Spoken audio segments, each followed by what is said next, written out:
বারবার সুযোগ দেয়, বারবার সুযোগ দেয়, ফিরে আসো রবের দিকে।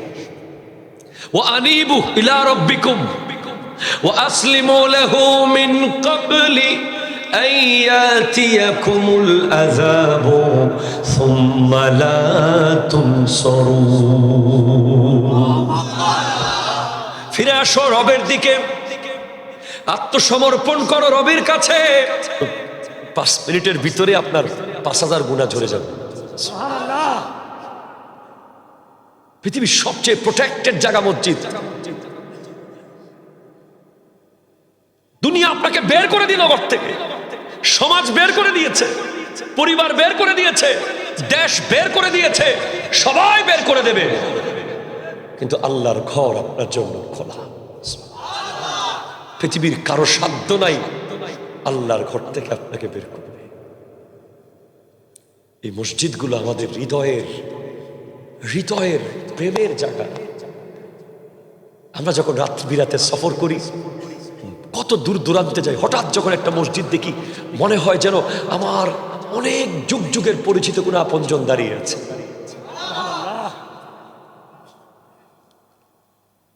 এই মসজিদ থেকে আমরা কত দূরে চলে গেছি। আমি কি একটা ছেলে পাবো না কালকে থেকে 10 দিন নামাজ পড়বে, 5 ওয়াক্ত নামাজ জামাতে পড়বে, এমন একজন শক্তিশালী মানুষ কি এই পাঠানপাড়াতে নাই? আল্লাহ আল্লাহ, দাঁড়িয়ে যান আপনাদেরকে দেখি মন ভরে। যারা আজকে হেদায়ত হয়ে যাচ্ছে, যাদের দিলে ইমানের নূর প্রবেশ করছে, যারা আজ মেরাজের মহত্ব বুঝতে পেরেছে, যারা আমার নবীর হৃদয়কে প্রশান্ত করে দেবে, আমার নবীর চক্ষু শীতল করে দেবে। আপনি পাঠানপাড়ার মসজিদে সিজদা করবেন আর আমার নবীর চক্ষু মদিনার রওজায় শীতল হয়ে যাবে। তোমার নাম কি? সাজেদ হোসেন তুষার। তুমি কি পারবে ফজরের নামাজ পড়তে পারবে জামাতে? কোথায় তোমার বাসা? মসজিদ কোথায়? ভয় লাগবে না আন্ধারে? কুয়াশা বেশি তো? আলহামদুলিল্লাহ বলো না। আল্লাহু আকবার। তোমার আব্বু যাবে না? ইনশাআল্লাহ বাপ্পত মিলে চলে যাবে। মনে রাখবেন, আমি যখন জামিয়ার হোস্টেলে থাকতাম, ক্লাস 6, 7, 8, 9, 10, আমাদের রুমের একজন বড় ভাই ছিল, নাম আমি বলবো না যেহেতু ওনার নিষেধ আছে। উনি প্রতিদিন তাহাজ্জুদ পড়তেন, আমি দেখতাম। গভীর রাতে উনি যখন উঠতেন, পুরো সবাই চারিদিকে নিস্তব্ধ, বিশাল বিশাল ভবন জামিয়ার। আমি ওনাকে বলতাম, আপনার ভয় লাগে না? পরে পরে মাঝে মাঝে আমি ওনার সাথে উঠতাম, চেষ্টা করতাম, এক রুমে থাকতাম। উনি আমাকে বলছেন, আমি কাকে ভয় পাবো? আমি যাকে সিজদা করার জন্য উঠেছি উনি তো সবকিছু বানিয়েছে। জিনকে ভয় পাবো? জিন তো আল্লাহ বানিয়েছে। সাপকে ভয় পাবো? সাপ তো আল্লাহর সৃষ্টি। কি সুন্দর কথা দেখেন। আপনি যখন মসজিদের দিকে যাবেন ফজরের সময়, খুব ভোরে, মনে করেন চারপাশে অন্ধকার, কুয়াশা। দেশগুলোর মধ্যে সুপার পাওয়ার, যেটাকে পরাশক্তি বলা হয়, যেখান থেকে পুরো পৃথিবীকে কন্ট্রোল করে রাখা হচ্ছে, মুদ্রা দিয়ে, পলিটিক্স দিয়ে,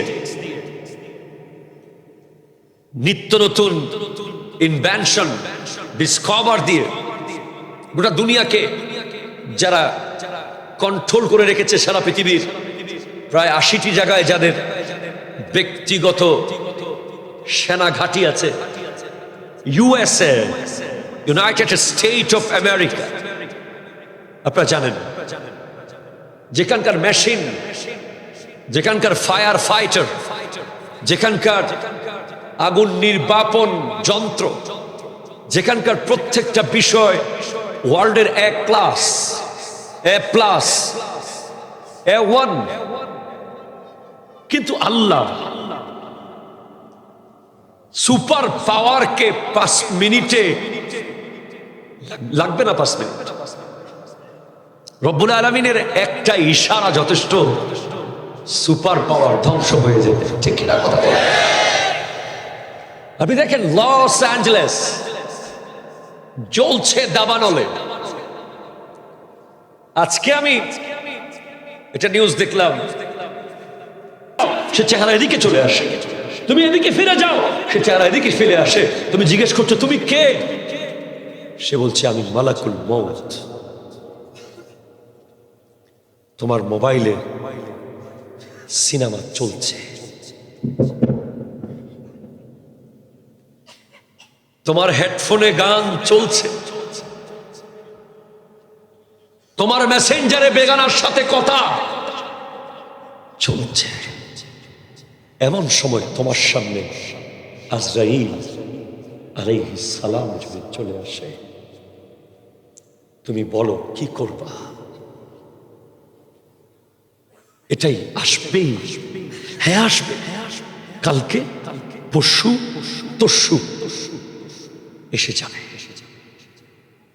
আমি বলি তুমি এমন ভাবে মরিও না যখন তুমি অশ্লীলতায় লিপ্ত। কারণ মান জানা ওয়া শারিবাল খামরা নাজা আল্লাহুল ঈমানা। যখন কেউ জেনা এবং শরাব মদের মধ্যে ব্যস্ত থাকে, তখন তার ভিতর থেকে ঈমানের জামা খুলে ফেলা হবে। এই জামা অনেক দূরে চলে যায়, ঈমানের জামা। এরপর সে বেঈমান হয়ে মরে যায়, বেঈমান হয়ে মরে যায়, বেঈমান হয়ে মরে যায়। হ্যাঁ, কি লাভ ছিল? কেন 60 বছরের হায়াত? কেন 30 বছরের হায়াত? কেন 20 বছরের হায়াত? নিজেকে কোনোদিন প্রশ্ন করেন নাই যে আমি কেন বেঁচে আছি? পৃথিবীতে কত মানুষ মাত্র একদিন বেঁচেছে, কত মানুষ মাত্র 1 ঘন্টা ছিল পৃথিবীতে, কত মানুষ মায়ের পেট থেকে চলে গেছে, কত মানুষ 10 দিন পর চলে গেছে। আমি কেন 20 বছর, আমি কেন 25 বছর, আমি কেন এখন স্টিল দাঁড়িয়ে আছি? তার উত্তর হলো তোমার রব চায় তুমি কালকে বেঁচে থাকো, মসজিদে যাও। আরেকদিন তুমি বেঁচে থাকো, ফিরে আসো রবের দিকে। ফেরেশতা, রূহটা কবজ করিস না, আরেকদিন টাইম দে, হয়তো ফিরে আসবে। রূহ কবজ করে ফেলবো না, রে করিস না, আরেকদিন টাইম দে, হয়তো ফেরত আসবে। কারণ যে বানায় তার মতো করে কেউ ভালোবাসতে পারে না, পারে না, পারে না, পারে না। কথা বলেন ঠিক কিনা? আপনি মনের মাধুরী মিশিয়ে আপনার বাড়িটা বানিয়েছেন, এটার মায়া আপনার সন্তানের বেশি থাকবে না আপনার চেয়ে। ঠিক কিনা বলেন না? আপনি মনের মাধুরী মিশিয়ে আপনার অফিসটা বানিয়েছেন, আপনার অফিসের স্টাফের কাছে অতটুকু মায়া থাকবে না যতটুকু আপনার কাছে থাকবে। এই যে আমাদের গাড়িগুলো, আমরা যে গাড়ি নিয়ে আসি,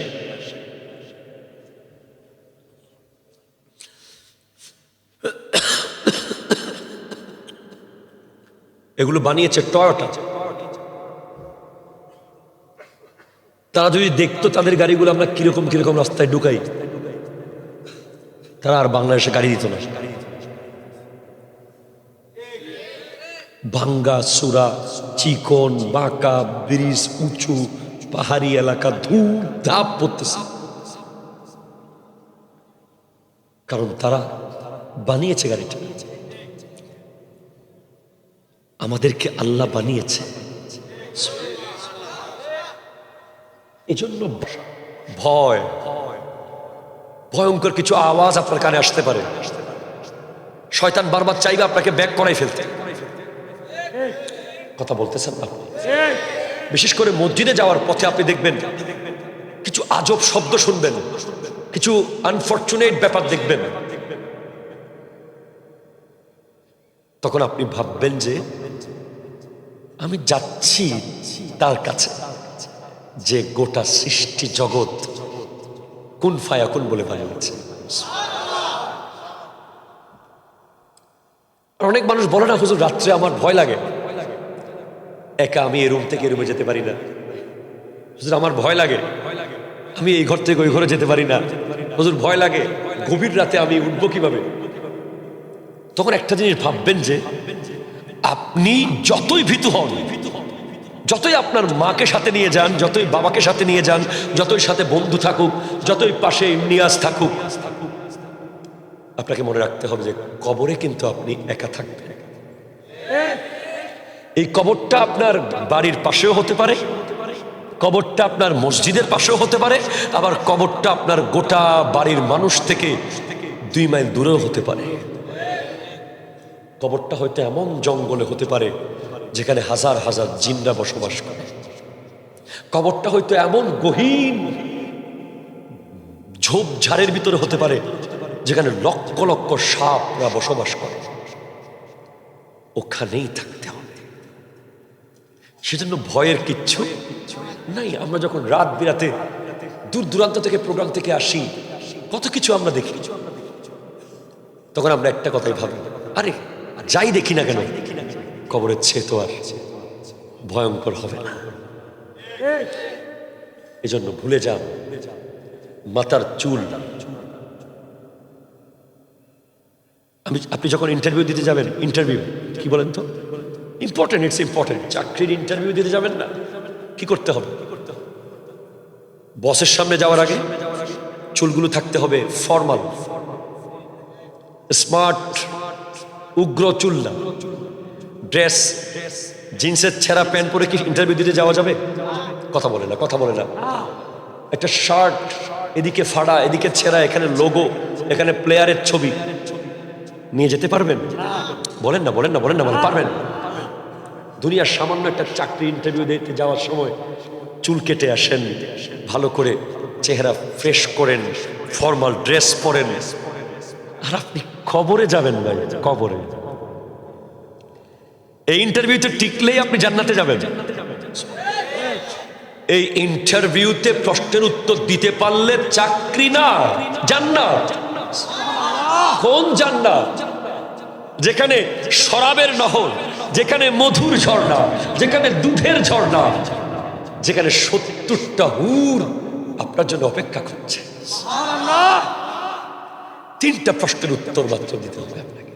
তো ওই ইন্টারভিউ বোর্ডে, এই ইন্টারভিউ বোর্ডে আপনার ব্যাংকের চেয়ারম্যান থাকতে পারে, আপনার ইউনিভার্সিটির প্রফেসর থাকতে পারে, আপনার কলেজের স্যার থাকতে পারে, আর ওখানে মুনকার নাকির, আর থাকবে গোটা বিশ্বের, গোটা কায়নাতের রহমত, আমার দয়ার নবী। ইন্টারভিউ বোর্ডের স্যার যখন দেখবে যে আপনার মাথার চুল গুন্ডাদের মতো, সাথে সাথে আপনাকে বলবে ইউ আর ডিসকোয়ালিফাই। যখন টিচার দেখবে যে আপনার পরনের ড্রেসটা স্মার্ট না, ফর্মাল না, আপনাকে একটা এমনি প্রশ্ন করে বের করে দেবে। আর রাহমাতুল লিল আলামিন আপনার সামনে, হয়তো আমার নবী দয়ার রহমতের সাগর, তাই আপনাকে অপমান অপদস্থ বের করবে না, তবে দিলে একটু কষ্ট পাবে। তোকে কি আমি সুন্নতি চুল দিয়ে আসি নাই? তোর মাথার চুল ইহুদিদের মতো কেন রে? তোকে কি আমি সুন্নতি পোশাক দিয়ে আসি নাই? আমার সুন্নতে কি কম ছিল? তোর পোশাক খ্রিস্টানদের মতো কেন? তোকে কি বলা হয় নাই উদখুলু ফিস সিলমে কাফা, পরিপূর্ণভাবে তুমি ইসলামে প্রবেশ করো, তুমি পরিপূর্ণভাবে প্রবেশ করো, আপাদে মস্তক মুসলমান হয়ে যাও। চলা ফেরা, কথাবার্তা, উঠা বসা, খাওয়া দাওয়া, সব কিছুর মধ্যে তুমি মুসলমান হয়ে যাও। আল্লাহ পাক আজকের মাহফিলকে কবুল করুন। আমিন। কষ্ট হয়েছে আপনাদের বেশি? আমি চাই যে আপনারা পরিবর্তন হন। আমাদের ওয়াজের দরকার নাই, আমাদের সমাজটা পাল্টে যাওয়ার দরকার। সমাজের সবচেয়ে বড় ক্রাইসিস বর্তমানে আদব আর হায়া, লজ্জা। আদব দিন দিন কমে যাচ্ছে, লজ্জা দিন দিন কমে যাচ্ছে। প্রত্যেক ধর্মের একটা স্বভাব আছে, লিকুল্লি দ্বীনিন খুলুকুন ওয়া খুলুকুল ইসলামি আল হায়া। প্রত্যেক ধর্মের একটা স্বভাব আছে, ইসলামের স্বভাব হলো লজ্জা। মুসলমান মানেই তার লজ্জা থাকবে, মুসলমান মানেই তার শরম থাকবে। আল্লাহ তৌফিক দান করুন। ওমা আলাইনা ইল্লাল বালাগ।